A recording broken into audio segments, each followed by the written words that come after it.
You ever notice how you believe something, yet you can't trace where it came from? Like thinking, I'm just not capable of that, or that's just not for me. But if someone asked you why, you wouldn't really have an answer. Well, there's a reason for that. And in this video, I'm going to show you how some of your most limiting beliefs didn't come from truth. They came from moments where a suggestion was made and you accepted it without even realizing it. Let's take a look. And it's not about skill. At something like if you're doing something like this, it's not much about skill level. It's can you find a good target that's highly suggestible? And you have some basic skills in this.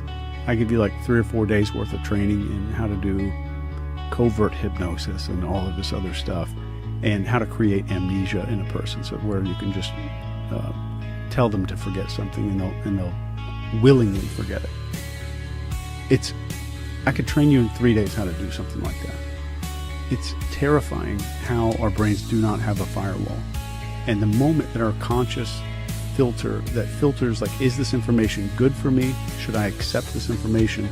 If I can bypass that filter, which is very easy to do, you can kind of just jam in whatever you want into somebody's. Okay, what Chase is talking about here isn't magic. It's hypnosis. Your brain is constantly filtering information. That filter isn't a firewall like people think. It's not there to block everything. It's there to decide something like, well, what feels true enough to accept? And that decision happens outside of awareness. So when someone says it's about targeting highly suggestible people, that's true. But there's an even deeper layer here. When someone's emotional, uncertain, looking for belonging, or even just not paying close enough attention, the ability to critically think relaxes. When that happens, the brain stops asking, is this true? And it starts asking, how does this fit my reality? So a comment from a parent, a moment of embarrassment, an offhanded remark from a teacher, those become internalized, not because they're true, but because they landed at the right moment. And once accepted, your brain doesn't label it as a suggestion. It labels it as reality. Now, here's why this matters for mindset and performance. If it only takes 1 or 2 moments to install a limiting belief, imagine what happens when you begin intentionally installing empowering ones. This is where hypnosis and NLP become powerful tools, not for control, but for reclaiming authorship of your own experience.